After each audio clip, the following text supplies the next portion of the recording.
Welcome to The Last Breakfast. Please enjoy the video. In this video, I will show you how to sign up for ChatGPT. First, navigate to the official OpenAI website. Look for the Sign Up button, usually located in the top right corner, and click it to start creating your account. You will then need to provide a valid email address and choose a secure password. After submitting, check your email for a verification link and click it to confirm your address and proceed.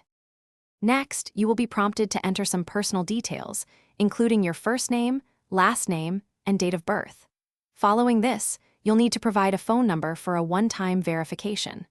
OpenAI will send a 6-digit code via SMS to this number.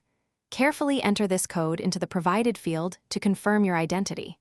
Finally, review and accept the terms of service and privacy policy to complete your registration. Once signed in, take a moment to familiarize yourself with the ChatGPT interface. You can start a new conversation by clicking the appropriate button, usually labeled New Chat.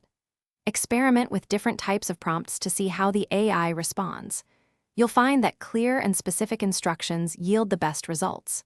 Also, explore the available models, such as GPT 3.5 or GPT-4, to understand their unique capabilities and choose the best fit for your needs. To get the most out of ChatGPT, always strive for clarity and specificity in your prompts. If the initial response isn't quite right, try rephrasing your question or providing more context. Don't hesitate to use follow-up questions to refine the AI's output and steer the conversation in the desired direction. Remember, ChatGPT is a tool, and while powerful, it's essential to review and edit any generated content to ensure accuracy and suitability for your purpose. Thanks for watching. If this was helpful, leave a like and consider subscribing. See you next time.